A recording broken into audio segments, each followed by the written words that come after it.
Dear viewers, banking নলেজের পক্ষ থেকে আমি মোহাম্মদ শহীদুল ইসলাম এক্স ব্যাংকার আপনাদেরকে আন্তরিক শুভেচ্ছা এবং অভিনন্দন জানাই। আশা করি আপনারা সকলে ভালো আছেন। আপনি যখন একটা ব্যাংকে অ্যাকাউন্ট ওপেন করতে যাবেন, তখন ওই অ্যাকাউন্ট ওপেন করার পূর্বে কোন কোন বিষয়গুলো আপনাকে বিবেচনা করে বা কোন কোন বিষয়গুলো খেয়াল রেখে তারপর আপনাকে একটা ব্যাংকে অ্যাকাউন্ট করতে হবে, সে বিষয়ে আমি আজকের এই ভিডিওতে আপনাদের সাথে আলোচনা করব। তো চলুন যাই বন্ধুরা আজকের ভিডিওর মূল আলোচনাতে।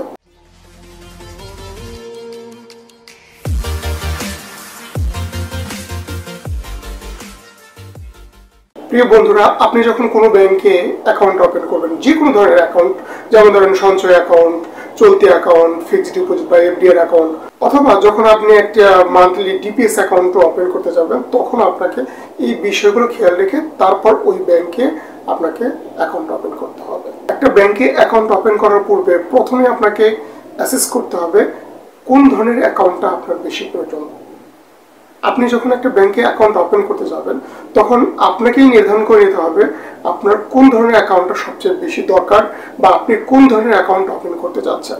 যে কোনো পেশার মানুষ বা বিজনেসের ধরন অনুযায়ী কিন্তু ব্যাংকের অ্যাকাউন্ট বিভিন্ন রকমের হয়ে থাকে। সব ধরনের মানুষ বা ব্যবসার জন্য একই রকমের ব্যাংকের অ্যাকাউন্ট প্রযোজ্য নয়। যেমন একজন চাকরিজীবী বা যারা একজন ব্যক্তির নামে অ্যাকাউন্ট ওপেন করতে চায়, তাদের জন্য সেভিংস অ্যাকাউন্টটা সবচাইতে উপযোগী। যখন আপনি কোনো একটা ব্যবসার নামে অ্যাকাউন্ট করবেন, তখন আপনার জন্য চলতি অ্যাকাউন্টটা সবচাইতে উপযোগী। অনেক সময় আপনার হাতে এক্সিস টাকা আছে এবং সেটা খুব মোটা অঙ্কের একটা টাকা আছে, যেটা দীর্ঘ সময় আপনার জন্য দরকার হবে না। সেক্ষেত্রে কিন্তু আপনার জন্য ফিক্সড ডিপোজিট অ্যাকাউন্ট ওপেন করা জরুরি। তো এই জন্য আপনার নিড বা প্রয়োজন অনুযায়ী আপনাকেই স্থির করতে হবে বা নির্দিষ্ট করতে হবে কোন ধরনের ব্যাংক অ্যাকাউন্টটা আপনার দরকার।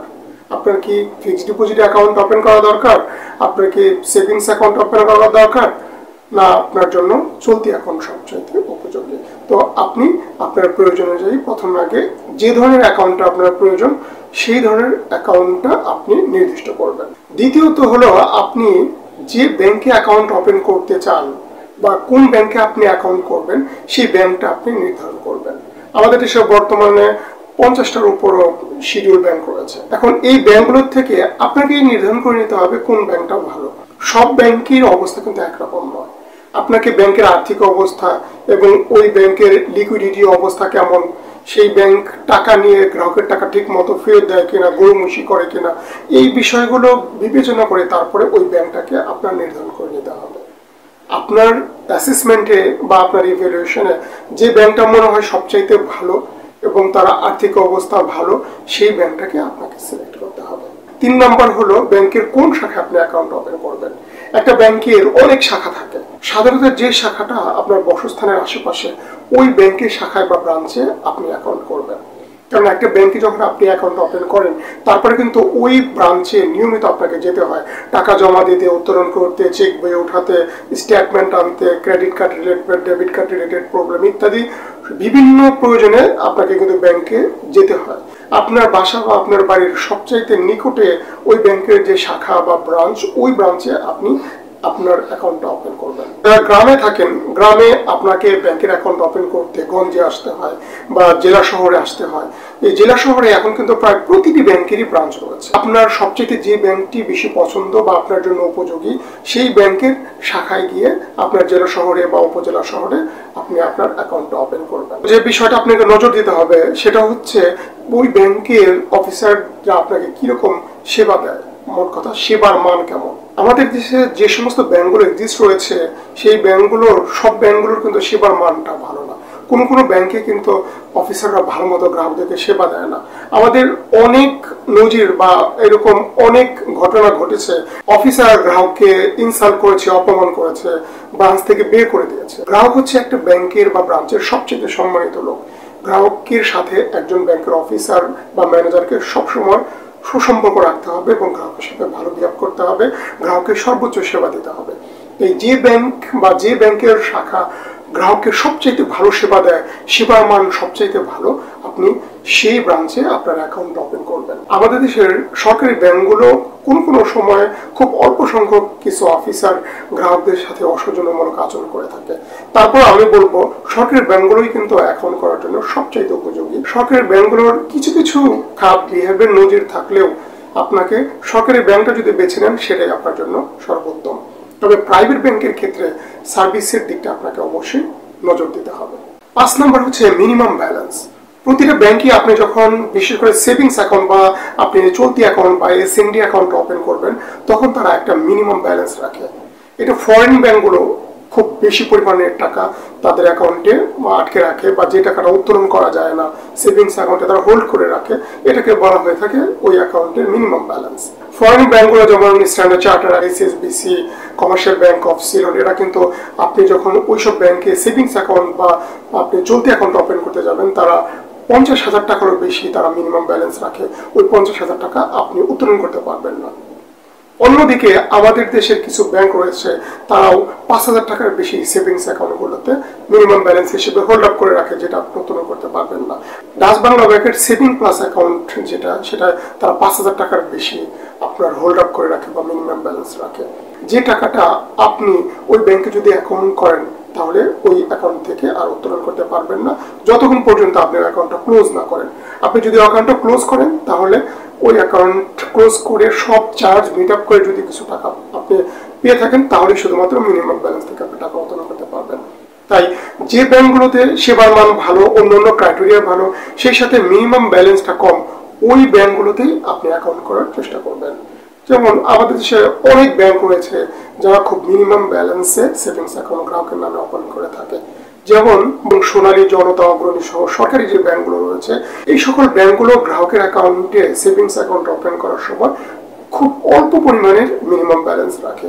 যে সমস্ত ব্যাংকগুলোতে মিনিমাম ব্যালেন্স কম রাখে, ওই ব্যাংকগুলোতে আপনি আপনার অ্যাকাউন্ট ওপেন করার জন্য সিলেকশন করতে পারেন। সবচেয়ে ইম্পর্টেন্ট যে পার্ট হচ্ছে সেটা হলো প্রফিটের হার বা মুনাফার হার। আপনি ব্যাংকে যে টাকা আপনার অ্যাকাউন্টে জমা রাখলেন বা অ্যাকাউন্ট করার পর আপনার যে টাকা আপনার অ্যাকাউন্টে থাকবে, ওই টাকার উপর যে ব্যাংক সবচেয়ে বেশি হারে মুনাফা দেবে, আপনি সেই ব্যাংকে অ্যাকাউন্ট ওপেন করবেন। যে ব্যাংক কম মুনাফা দেয়, সাধারণত আপনি সেই ব্যাংকে অ্যাকাউন্ট ওপেন করবেন না। আমাদের দেশের সব ব্যাংকই তাদের অ্যাকাউন্টে যে টাকা জমা থাকে সেই টাকার উপর সমান হারে মুনাফা দেয় না। কোনো ব্যাংক অনেক বেশি মুনাফা দেয়, আবার কোনো ব্যাংক খুব কম হারে মুনাফা দেয়। যেমন এফডিআর এর রেট কোনো ব্যাংকে দেখবেন বর্তমান সময়ে 8% বা 8.5%, আবার কোনো ব্যাংকে এফডিআর উপর মাত্র 4% বা 5% হারে প্রফিট দেয়। তাই যে ব্যাংকে প্রফিট বেশি, অবশ্যই সেই ব্যাংকে আপনি অ্যাকাউন্ট করবেন, কারণ সেখানে আপনার প্রফিট বেশি হবে। আবার কোনো ব্যাংকে আপনি যদি সেভিংস অ্যাকাউন্ট ওপেন করেন, সেভিংস অ্যাকাউন্টে তারা খুব মিনিমাম হারে মুনাফা দেয় বা ইন্টারেস্ট দেয়, কিন্তু কোনো ব্যাংকে সেভিংস অ্যাকাউন্টেও 5% পর্যন্ত তারা মুনাফা দিয়ে থাকে। তাই যে ব্যাংকগুলোতে সবচাইতে বেশি মুনাফা দেয়, মুনাফার হার বেশি, সেই ব্যাংকটা সিলেক্ট করতে হবে। এখানে আবার একটা বিষয় বিবেচনা করতে হবে, মুনাফার হার অধিক হলেই যে কোনো ব্যাংকে আপনার অ্যাকাউন্ট করাটা ঠিক হবে না, বা যে কোনো ব্যাংকে আপনার এফডিআর করে আপনার শেষ সম্বল বা আপনার গচ্ছিত টাকা জমা রাখাটা ঠিক হবে না। অনেক খারাপ ব্যাংক রয়েছে, যে সমস্ত ব্যাংকগুলো যখন গ্রেট প্রবলেমে পড়ে, তাদের লিকুইডিটি বা নগদ টাকার প্রয়োজন হয়, তারা অনেক মুনাফা দিয়ে গ্রাহকদেরকে লোভ দেখায়, তারপর সেই ডিপোজিটগুলো তারা কালেক্ট করে। ওই সকল ব্যাংকগুলোতে যদি আপনি অধিক মুনাফার লোভে এফডিআর করে অনেক টাকা রাখেন, অথবা আপনার সেভিংস অ্যাকাউন্ট ওপেন করে টাকা রাখেন, তাহলে কিন্তু আপনার বিভিন্ন সময় ডিফল্ট রিস্ক হওয়ার সম্ভাবনা থাকে, আপনার টাকা অনেক সময় রিস্কে পড়ে যাবে বা ঝুঁকিতে পড়ে যাওয়ার সম্ভাবনা থাকে। তাই শুধুমাত্র মুনাফার হার বেশি হলেই সেখানে যেন আপনি অ্যাকাউন্ট না করেন। অন্যান্য ক্রাইটেরিয়া দেখে কম্পারেটিভলি যে ব্যাংক সবচেয়ে বেশি মুনাফা দেয়, সেই ব্যাংকে আপনার অ্যাকাউন্ট ওপেন করা উচিত। ব্যাংকে অ্যাকাউন্ট ওপেন করার সময় যে বিষয়টা আপনাকে অবশ্যই খেয়াল রাখতে হবে, সেটা হচ্ছে চার্জের পরিমাণ। কোন ব্যাংক তার গ্রাহকদের উপর সবচেয়ে বেশি চার্জ ধার্য করে, আবার কোন ব্যাংক তার গ্রাহকদের ডিপোজিটের উপর বা জমাকৃত টাকার উপর, অথবা গ্রাহকের অ্যাকাউন্টের উপর, অথবা গ্রাহককে কোনো সার্ভিস দেওয়ার সময় সবচেয়ে কম চার্জ ধার্য করে, সেই ব্যাংকটাকে আপনাকে সিলেক্ট করে নিতে হবে। আমাদের দেশের অনেক ব্যাংক রয়েছে যে ব্যাংকগুলো বিভিন্নভাবে নামে বেনামে অনেক চার্জ ইম্পোজ করে, গ্রাহকের কাছ থেকে অনেক চার্জ কেটে নেয়। যে ব্যাংকগুলো সবচেয়ে বেশি চার্জ নেয় বা হিডেন চার্জ নেয়, গ্রাহককে জানায়ও না, তার অ্যাকাউন্ট থেকে নামে বেনামে বিভিন্ন সময় চার্জ কেটে নেয়, ওই ব্যাংকগুলোতে আপনার অ্যাকাউন্ট ওপেন করা যাবে না। যেমন ধরেন আমাদের দেশের Dutch Bangla bank, BRAC bank, EVL bank, city bank, এদের নামে অনেক রিউমার আছে যারা বিভিন্ন সময় হিডেন চার্জ কাটে। তাই যে সমস্ত ব্যাংকগুলো নামে বেনামে খামখেয়ালি মতো চার্জ কেটে নেয়, ওই সমস্ত ব্যাংকগুলোতে আপনি অবশ্যই অ্যাকাউন্ট ওপেন করবেন না। সামান্য বা মিনিমাম সার্ভিস দিয়েই যে সমস্ত ব্যাংকগুলো অ্যাকাউন্টের উপর বা গ্রাহকের কাছ থেকে চার্জ কেটে নেয়, ওই ব্যাংকগুলোকে আপনি অবশ্যই পরিহার করবেন। যে ব্যাংকগুলো গ্রাহককে সর্বোচ্চ সেবা দেয় এবং চার্জ খুব কম কাটে, সেই ব্যাংকগুলোতেই আপনার অ্যাকাউন্ট ওপেন করা উচিত। যে বিষয়গুলো এই ভিডিওতে আমি বিস্তারিত আলোচনা করলাম, এই বিষয়গুলো মাথায় রেখে যে ব্যাংকে আপনি অ্যাকাউন্ট করবেন সেই ব্যাংকের বিস্তারিত তথ্যপত্র নিয়ে আপনি যদি কোনো ব্যাংকে অ্যাকাউন্ট ওপেন করেন তাহলে অবশ্যই আপনি ঝুঁকিতে পড়বেন না এবং ওই ব্যাংক থেকে আপনি সর্বোচ্চ সুবিধা পাবেন এবং আপনার জমাকৃত টাকার উপর আপনি সর্বোচ্চ মুনাফা উপার্জন করতে পারবেন। ডিয়ার ভিউয়ার্স, আশা করি আমার ভিডিওটা ভালো লেগেছে। আমার ভিডিওটা যদি ভালো লেগে থাকে তাহলে অবশ্যই আমার চ্যানেলকে আপনারা সাবস্ক্রাইব করবেন এবং আপনার বন্ধু বান্ধব আত্মীয় স্বজনের মাঝে আমার ভিডিওটা শেয়ার করবেন। ব্যাংকিং রিলেটেড যে কোনো ধরনের সমস্যা আমাকে আপনারা আমার ভিডিওতে কমেন্ট করে জানাবেন। আমি আমার সাধ্যমতো ব্যাংকিং রিলেটেড যে কোনো ধরনের সমস্যার সমাধান করার চেষ্টা করব। পরবর্তীতে তথ্যমূলক ব্যাংকিং ভিডিও দেখার আমন্ত্রণ জানিয়ে আজকের মতো এখানেই বিদায় নিচ্ছি।